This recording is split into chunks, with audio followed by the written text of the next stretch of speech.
नमस्कार, जोहार, मैं संजय और आप देख रहे हैं न्यूज झारखंड। चलिए जानते हैं सुबह से लेकर शाम तक की तमाम बड़ी खबरों को। दोपहर बाद से बदला मौसम के मिजाज, शाम तक कई जिलों में बारिश की आशंका।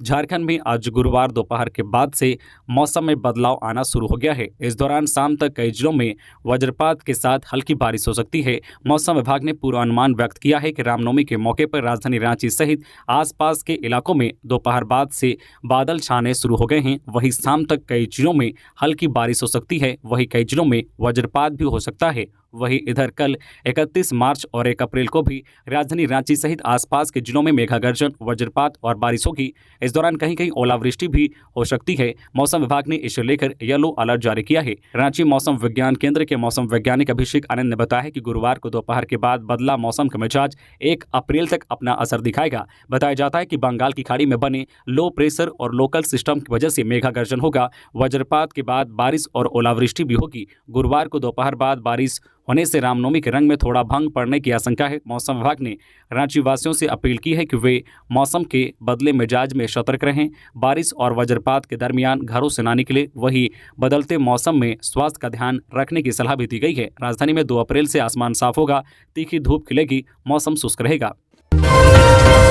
रामनवमी को लेकर पुलिस और प्रशासन पूरी तरह से अलर्ट। ड्रोन से हो रही है शोभा यात्रा की निगरानी। 11 जगहों पर तैनात है एम्बुलेंस और फायर ब्रिगेड के वाहन।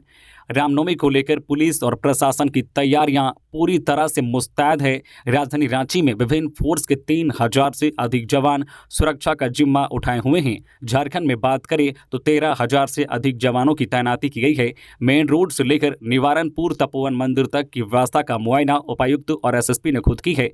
आज निकल रहे जुलूस की निगरानी ड्रोन कैमरे से की जा रही है। वहीं प्रशासन तैयारियों के संबंध में जिला प्रशासन की ओर से मिली जानकारी के अनुसार शहर के 11 जगहों पर एम्बुलेंस और फायर ब्रिगेड की तैनाती की गई है। वहीं रामनवमी जुलूस के दौरान किसी तरह की गड़बड़ी ना हो, इसके लिए ड्रोन और सीसीटीवी की मदद ली जा रही है। रांची शहर और उसके आसपास के पूरे इलाके में पुलिस ने हाई अलर्ट जारी किया है। पुलिस प्रशासन के अनुसार असामाजिक तत्वों पर नजर रखी जा रही है। पर्व को लेकर अफवाह फैलाने वालों अथवा भड़काऊ कार्य करने वालों के खिलाफ सख्त कार्रवाई की जाएगी। इसी तरह की रामनवमी में कोई विवाद ना हो, उसको लेकर शरारती तत्वों पर कड़ी निगरानी रखी जा रही है। वहीं रामनवमी जुलूस के दौरान सीसीटीवी कैमरे और ड्रोन कैमरे से निगरानी पूरी तरह से रखी जा रही है। सुरक्षा का ख्याल रखते हुए राज्य भर में पुलिस बलों की तैनाती की गई है। मुख्यमंत्री हेमंत सोरेन ने रामनवमी की दी शुभकामनाएं। मुख्यमंत्री हेमंत सोरेन ने रामनवमी के पावन पर्व पर सभी को बधाई और शुभकामनाएं दी है।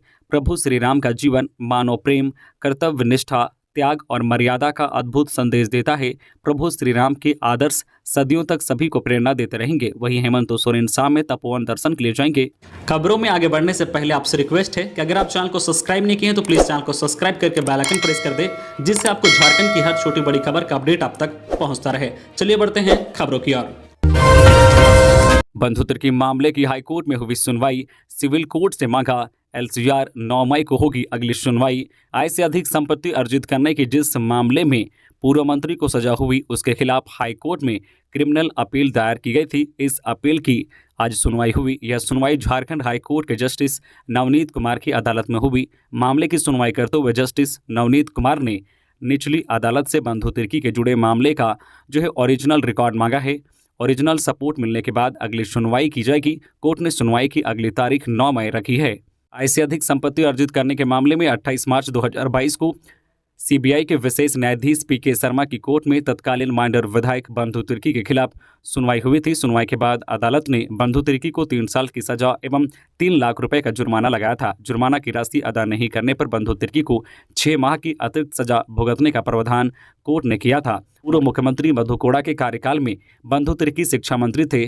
तब उन पर 6,28,698 रुपए आज से अधिक संपत्ति अर्जित करने का आरोप लगा था।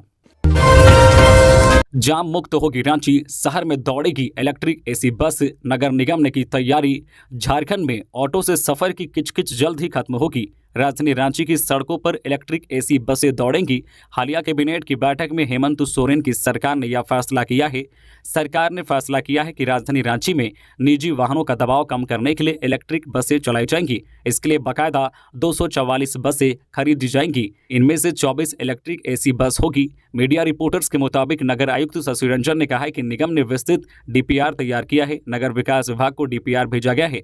बसों की खरीद को लेकर भी प्रक्रिया जारी है। उन्होंने कहा है कि बस खरीद की प्रक्रिया खत्म होने के बाद रूट और किराया तय किया जाएगा। बस खरीद कर रांची नगर निगम को परिचालन के लिए सौंप दिया जाएगा। रिपोर्टर्स के मुताबिक उपायुक्त परियोजना में कुल 605 करोड़ रुपए की लागत आएगी। बसों का परिचालन पीपीपी मोड पर किया जाएगा। रामनवमी शोभा यात्रा को लेकर 10 बजे तक बिजली रहेगी गुल।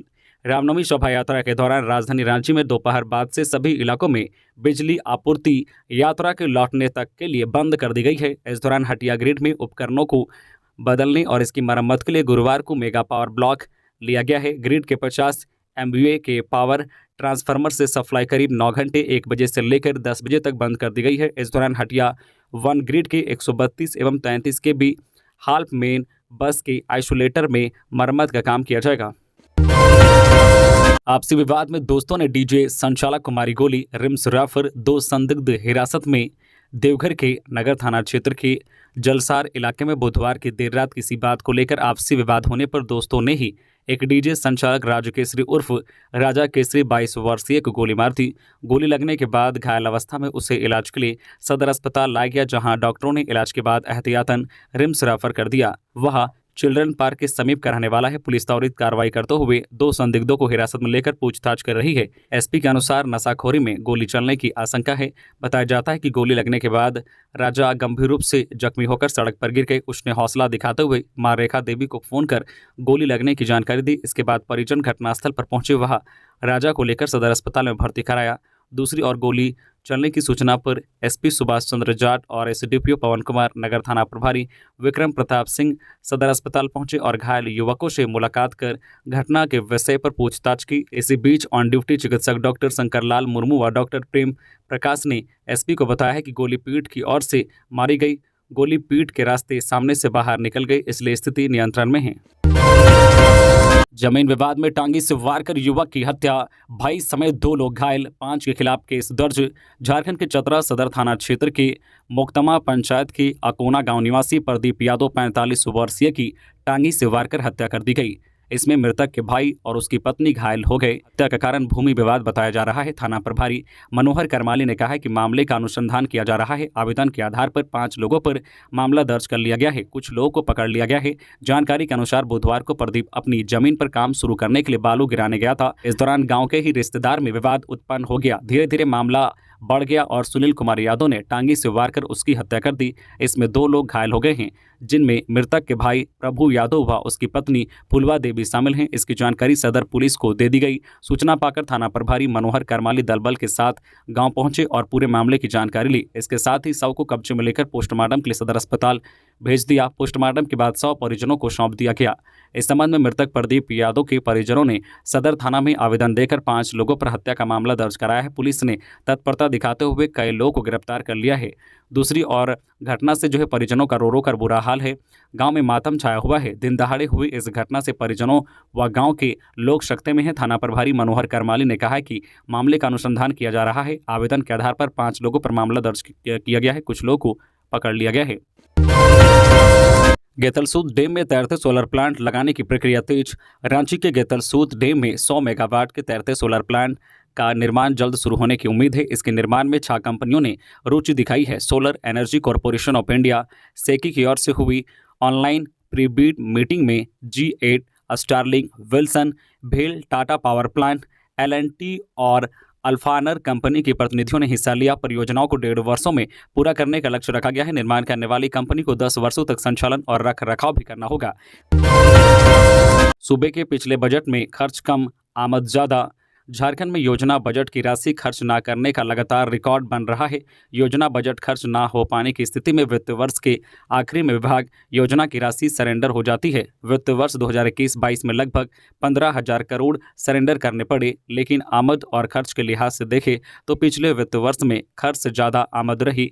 वित्त वर्ष 2021-22 में कुल आमद 80,853 करोड़ 46 लाख रही। वही कुल खर्च 77,864 करोड़ 88 लाख हुआ। इस हिसाब से 6,943 करोड़ 95 लाख रुपए राजस्व अधिशेष के खाते में रहे। वही वर्ष 2022-23 के योजना बजट के खर्च का अंतिम हिसाब 31 मार्च को देर रात तक स्पष्ट होगा, लेकिन 2 दिन पहले 29 मार्च को लगभग 79,000 करोड़ रुपए खर्च होने का आंकड़ा सामने आया है। विभाग का अनुमान है कि 31 मार्च को खत्म होने वाले वित्त वर्ष में 85,000 करोड़ रुपए से ज्यादा राशि खर्च होगी। आदित्यपुर में युवक का नाली में मिला शव, हत्या की आशंका। आदित्यपुर पुलिस ने हेवन प्लस के पास नाली से एक युवक का शव बरामद किया है। शव को पोस्टमार्टम के लिए पुलिस ने भेज दिया है। घटना की जानकारी मिलते ही उसके चालक साथी थाना पहुंचे। साथियों ने बताया है कि उसका नाम सोनू यादव 30 वर्षीय है, जो अमरदीप सरदार के यहाँ अमरदीप सर्विस ट्रांसपोर्ट में ट्रेलर चलाता था। रांची में रामनवमी को लेकर बिजली विभाग की तैयारी, कंट्रोल रूम स्थापित कर जारी किया गया फोन नंबर। राजधानी रांची में रामनवमी की शोभा यात्रा के दौरान जहां प्रशासनिक अधिकारी तत्पर हैं, वहीं बिजली विभाग भी पूरी तैयारी कर रही है। बिजली विभाग के द्वारा कंट्रोल रूम स्थापित किया गया है, जिसकी दूरभाषा संख्या 065124920014 है और व्हाट्सएप नंबर 9431135682 जारी किया गया है। रामनवमी को लेकर पूरे राज्य भर में उत्साह चरम पर है। राजधानी रांची की बात करें तो चारों ओर महावीरी पताका से शहर पटा हुआ है। सुबह से ही मंदिरों में जहां श्रद्धालुओं की भारी भीड़ देखी जा रही है, वहीं लोग अपने घरों पर महावीरी झंडा लगाकर राम भक्त हनुमान जी की पूजा अर्चना करने में लगे हैं। दोपहर बाद यानी 2 बजे के करीब से कई क्षेत्रों से शोभा यात्रा निकलनी शुरू हो गई है या देर रात तक निकाली जाएगी। इस शोभा यात्रा को लेकर बिजली विभाग भी पूरी तैयारी कर ली है। विभाग ने कंट्रोल रूम स्थापित किया है, जिसका फोन नंबर और व्हाट्सएप नंबर जारी किया गया है। रांची प्रक्षेत्र के महाप्रबंधक प्रभात कुमार श्रीवास्तव ने कहा है कि इन नंबर पर कहीं भी ट्रांसफार्मर जलने, तार टूटने या इससे संबंधित सूचना विभाग को दी जा सकती है। विभाग के द्वारा गठित कंट्रोल रूम 31 मार्च दोपहर 12 बजे तक कार्य करता रहेगा, जिससे बिजली व्यवस्था को दुरुस्त रखा जा सके और जुलूस के दौरान किसी तरह की विपत्ति को टाला जा सके। मिड डे मील घोटाले के आरोपी संजय तिवारी ने फर्जी कोविड सर्टिफिकेट और दूसरे की जमीन का कोर्ट में दिया ब्यौरा। 100 करोड़ के मिड डे मील घोटाले के आरोपी संजय तिवारी ने पीएमएलए कोर्ट में कोविड-19 का फर्जी सर्टिफिकेट जमा कर खुद को बीमार बताया। सिर्फ इतना ही नहीं, उसने सुप्रीम कोर्ट में जिस जमीन को बेचकर बैंक का पैसा चुकाने के नाम पर 2 दिन की अंतरिम जमानत हासिल की, वह फ्लैट परवीन सिन्हा के नाम पर है। संजय तिवारी द्वारा दी गई इस जालसाजी की पुष्टि के बाद ईडी की टीम संजय तिवारी और परवीन सिन्हा की तलाशी कर रही है। मिड डे मील घोटाले में मनी लॉन्ड्रिंग के आरोपी संजय तिवारी को ईडी ने नवंबर 2021 में गिरफ्तार कर जेल भेज दिया था। 15 माह जेल में रहने के आधार पर सुप्रीम कोर्ट ने 1 महीने की सशर्त जमानत दी थी। जमानत की शर्त के हिसाब से उसे 1 माह में बैंक का बकाया 16 करोड़ 35 लाख रुपए चुकाना था। इससे संबंधित दस्तावेज के साथ पीएमएलए कोर्ट में नियमित जमानत अर्जी देनी थी, लेकिन पैसे नहीं चुका पाने की वजह से उसने पीएमएलए कोर्ट में सरेंडर कर दिया था। इसके बाद उसे कोर्ट के आदेश पर जेल भेजा गया था। दूसरी बार उसने सुप्रीम कोर्ट में फिर अर्जी डालकर जमीन और फ्लैट बेचकर बैंक का पैसा चुकाने के नाम पर अंतरिम जमानत मांगी।